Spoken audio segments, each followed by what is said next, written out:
जय जोहार, नमस्कार संगवारी हो। आप देख रहे हैं अभी छत्तीसगढ़ प्रदेश की तमाम बड़ी खबर देखने के लिए हमारे चैनल को सब्सक्राइब कीजिए और बेल आइकन के बटन को प्रेस कीजिए और इसी तरह से लगातार हमारी खबरें देखने के लिए बेल आइकन के बटन को प्रेस कीजिए।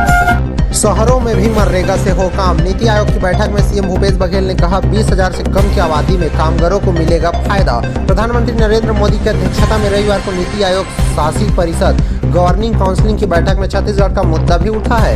राष्ट्रपति भवन में हुई बैठक में प्रदेश की ओर से मुख्यमंत्री भूपेश बघेल शामिल हुए थे। इस बैठक में उन्होंने 20,000 से कम आबादी वाले शहरों में भी मनरेगा लागू करने की मांग उठाई है। मुख्यमंत्री ने मनरेगा को महत्वपूर्ण बताते हुए इसे शहरी क्षेत्र में लागू करने की मांग की गई। उनका कहना है कि शहरों के निकट स्थित ग्रामीण क्षेत्रों में मनरेगा के तहत काम को मंजूरी दी जानी चाहिए। इसके अलावा 20,000 से कम आबादी वाले शहरों में भी मनरेगा लागू की जाए। इससे उन क्षेत्रों में कामगारों को निश्चित आय की गारंटी मिल पाएगी। छत्तीसगढ़ में अधिकतर नगर पंचायतों की आबादी 20,000 से कम है। इसकी वजह से मुख्यमंत्री की इस मांग को महत्वपूर्ण माना जा रहा है। इसके अलावा अधिसूचित क्षेत्र की नगर पंचायतों को फिर से ग्राम पंचायत बनाने की मांग उठ रही है। इसकी भी बड़ी वजह मनरेगा ही है। कहा जा रहा है कि नगर पंचायत बनने के बाद वहां मनरेगा का काम नहीं मिल रहा है। इसकी वजह से कम आय वाले तबकों में नाराजगी बढ़ गई है। मुख्यमंत्री भूपेश बघेल ने वस्तु एवं सेवा कर जीएसटी क्षतिपूर्ति का भी मुद्दा उठाया। उन्होंने कहा जीएसटी कर प्रणाली में राज्यों को राजस्व कर बड़ा नुकसान हुआ है। खासकर छत्तीसगढ़ जैसे उत्पादक राज्य इससे घाटे में है। सरकार ने अब तक नुकसान की भरपाई की व्यवस्था भी की है। जून 2022 के बाद से वह भी खत्म हो गया। उन्होंने जीएसटी क्षतिपूर्ति अनुदान अगले 5 सालों तक जारी रखने का भी अनुरोध किया है। छत्तीसगढ़ सरकार यह मांग बार बार उठाती रही है। इसके लिए वाणिज्य कर मंत्री टीएस सिंहदेव और मुख्यमंत्री भूपेश बघेल केंद्रीय वित्त मंत्री और प्रधानमंत्री को कई बार पत्र लिख चुके हैं। खनिज रॉयल्टी दरों में भी बदलाव की मांग की गई है। नीति आयोग की बैठक में खनिज रॉयल्टी दरों में भी संशोधन का मामला उठा है। मुख्यमंत्री भूपेश बघेल ने कोयला सहित मुख्य खनिजों की रॉयल्टी दर में संशोधन का आग्रह किया। उनका कहना है कि कानून के मुताबिक खनिजों की रॉयल्टी दर में प्रत्येक 3 साल बाद संशोधन होना चाहिए। आखिरी बार 2014 में यह संशोधन हुआ था। 2017 में यह संशोधन हो जाना था, लेकिन अब तक नहीं हुआ है। इसकी वजह से छत्तीसगढ़ को राजस्व का नुकसान हो रहा है। मुख्यमंत्री कई बार इसके लिए पत्राचार भी कर चुका है। पुरानी पेंशन योजना का भी मामला उठा है। मुख्यमंत्री भूपेश बघेल ने नवीन पेंशन योजना के जमा राशि को वापस करने की मांग उठाई। उनका कहना था कि नई पेंशन योजना के तहत कर्मचारी और राज्य सरकार के अंशदान का 70,240 करोड़ रुपया एनएसडीएल के पास जमा है। उसकी सरकार ने राज्य कर्मचारियों के लिए पुरानी पेंशन योजना को बहाल किया है, इसीलिए उन्हें वह जमा राशि चाहिए। केंद्र सरकार की संस्था पेंशन को नियामक और विकास प्राधिकरण PFRDA का कहना है कि यह राशि वापस देने की कोई कानूनी व्यवस्था मौजूद नहीं है। मुख्यमंत्री इस मुद्दे पर प्रधानमंत्री के साथ पहले भी पत्राचार कर चुके हैं।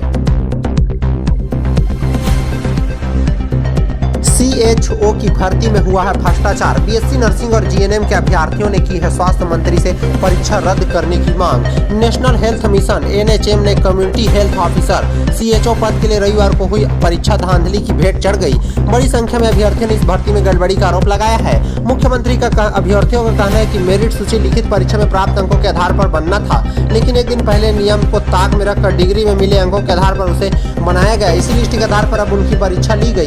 अभ्यर्थियों का आरोप है कि CHO के 8 पदों की भर्ती में गड़बड़ी हुई है। इसे लेकर सैकड़ों की संख्या में अभ्यर्थी रायपुर जाकर स्वास्थ्य मंत्री को ज्ञापन भी सौंप चुके हैं। रविवार को होने वाली लिखित परीक्षा के एक दिन पहले शुक्रवार रात शैक्षणिक योग्यता के आधार पर नियम को ताक कर रखकर वरीयता सूची जारी कर दी गई। इस सूची में जो अभ्यर्थी के मार्क्स दर्शाए गए थे, उसमें कई अभ्यर्थियों को 2800 के पूर्णांक में पूरा 2800 और कुछ अभ्यर्थियों को 970 के पूर्णांक में 970 नंबर पाया जाना दर्शाया गया है। जबकि सच्चाई यह है कि किसी भी दशा में 2800 पूर्णांक में 2800 या 970 पूर्णांक में 970 नंबर लाना संभव ही नहीं, असंभव है। स्वास्थ्य मंत्री टीएस सिंहदेव ने सभी अभ्यर्थियों की बात को सुना और मामले की जांच करके कार्रवाई करने का आश्वासन दिया है।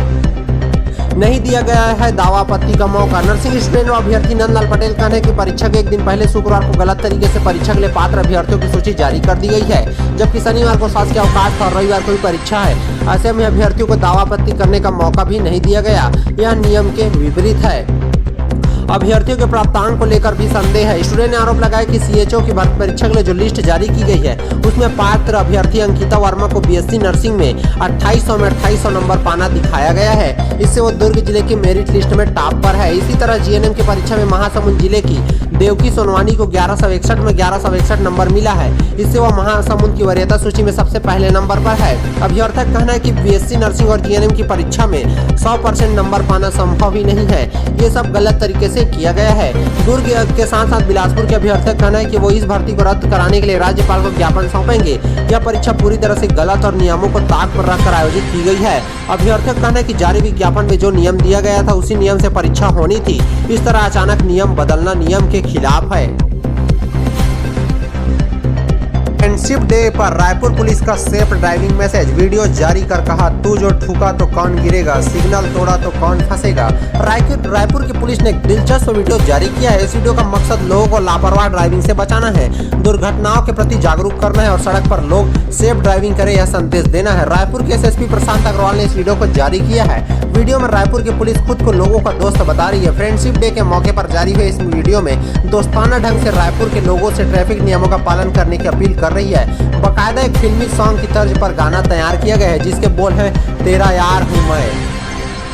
फिल्म सोनू के टीटू की स्वीटी के सॉन्ग तेरा यार हूँ मैं की तर्ज पर तैयार किए गए गाने में के बोल है, तू जो ठुका तो कौन गिरेगा, सिग्नल तोड़ा तो कौन फंसेगा, इन सब के लिए जिम्मेदार हूँ मैं, तेरा यार हूँ मैं। इस वीडियो में पुलिस के हेलमेट अभियान चलानी अभियान और ड्रिंक ड्राइव के दौरान जांच के अभियान की तस्वीरें भी अपलोड की गई है। ऐसे लोगों के फुटेज भी है जो ट्रैफिक सिग्नल तोड़ते हुए नजर आ रहे हैं। इन सभी पर पुलिस ने कार्रवाई की है। 600 लोगों के लाइसेंस कर चुका है रद्द। रायपुर के ट्रैफिक पुलिस ने ट्रैफिक नियमों को उल्लंघन करने वालों के खिलाफ कार्रवाई का अभियान भी चला रही है। साल 2022 से जनवरी से जून महीने तक 600 से ज्यादा लोगों का ड्राइविंग लाइसेंस निलंबित कर दिया गया है।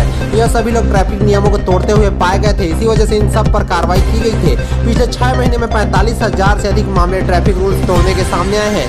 पिछले साल के मुकाबले इस साल 30% अधिक लोगों का चालान आधे साल में ही कट चुका है। पुलिस ने गलत ढंग से गाड़ी चला रहे लोगों से 2 करोड़ रुपए से अधिक की राशि अभी तक शुल्क के रूप में जमा कर चुकी है, मतलब वसूल चुकी है। दुर्ग बीजापुर जिले में रेड अलर्ट। मौसम विभाग ने अति बारिश के साथ वज्रपात की जताई है संभावना। बस्तर क्षेत्र में ऑरेंज अलर्ट जारी। छत्तीसगढ़ के दुर्ग जिले में और बीजापुर जिले में अगले 24 घंटे के लिए रेड अलर्ट जारी कर दिया है। यहाँ अति बारिश के साथ वज्रपात होने की संभावना जताई गई है। रायपुर मौसम केंद्र के मुताबिक बताया गया कि उत्तर पश्चिम बंगाल की खाड़ी और उससे लगे पश्चिम मध्य बंगाल के खाड़ी तटीय उड़ीसा और तटीय आंध्र प्रदेश के ऊपर निम्न दबाव का क्षेत्र बना हुआ है। इसके साथ ही ऊपरी हवा का चक्रवाती घेरा 7.6 किलोमीटर की ऊंचाई तक विस्तारित है। इसके प्रभाव से छत्तीसगढ़ के अधिकांश जगहों पर गरज चमक के साथ हल्की व मध्य वर्षा होने की संभावना है। साथ ही 1-2 स्थानों पर वज्रपात होने की भी संभावना है। इसे लेकर दुर्ग व बीजापुर जिले में रेड अलर्ट जारी कर दिया गया है। दक्षिणी छत्तीसगढ़ क्षेत्र में भारी वर्षा की संभावना। मौसम विभाग के अनुसार प्रदेश के कल 8 अगस्त को अधिकांश स्थानों पर हल्की सी मध्यम वर्षा होने के साथ कुछ जगहों पर गरज चमक के साथ छींटे पड़ेंगे। वहीं छत्तीसगढ़ के दक्षिणी क्षेत्र में कुछ स्थानों पर भारी वर्षा व 1-2 स्थानों पर अति भारी वर्षा होने की संभावना है। बस्तर क्षेत्र में ऑरेंज अलर्ट। वहीं प्रदेश के बस्तर, दंतेवाड़ा, सुकमा, नारायणपुर, कोंडागांव और कांकेर जिले के 1-2 स्थानों पर अति बारिश की संभावना है। इसे देखते हुए यहाँ ऑरेंज अलर्ट जारी किया गया है। छत्तीसगढ़ में कोरोना से 4 की मौत। जुलाई में अब तक का 42 की जान गई है। संक्रमण दर 5.5% पर। एक्टिव मरीज 3,371 से हुए पार। छत्तीसगढ़ में कोरोना से 4 मरीजों की मौत हो गई है। इन मरीजों को दूसरी गंभीर बीमारियों के साथ कोरोना का भी संक्रमण था। इस साल 1 जुलाई से 6 अगस्त के बीच कोरोना से प्रदेश के 42 मरीजों की जान चली गई है। महामारी की संक्रमण दर भी बढ़कर अब 5.5% की ऊंचाई पर पहुंच गया है। यह दर कोरोना संक्रमण की बेकाबू होने का लक्षण भी है। स्वास्थ्य विभाग के मुताबिक शनिवार को प्रदेश भर में 9,306 नमूनों की जांच की गई। इस दौरान 493 नए लोगों से संक्रमण की पुष्टि हुई है। वहीं 4 मरीजों की मौत हुई है। मरने वालों में 2 मरीज दुर्ग जिले के और एक मरीज रायपुर और बिलासपुर जिले के थे। उनका विभिन्न अस्पतालों में इलाज के दौरान निधन हुआ है। आंकड़े बताते हैं कि संक्रमण दर की इस नए दौर की शुरुआत जून के दूसरे सप्ताह से हुई है। जुलाई से मौत के आंकड़े में वृद्धि देखी जा रही है। 30 जून तक प्रदेश में कोरोना से मरने वालों की संख्या 14,037 थी। 6 अगस्त को यह आंकड़ा बढ़कर 14,079 तक पहुंच गया। यानी इन 37 दिनों में ही 42 मरीजों की जान जा चुकी है। संक्रमण दर से बढ़ने के साथ गंभीर मरीजों की मौत का खतरा भी बढ़ता जा रहा है।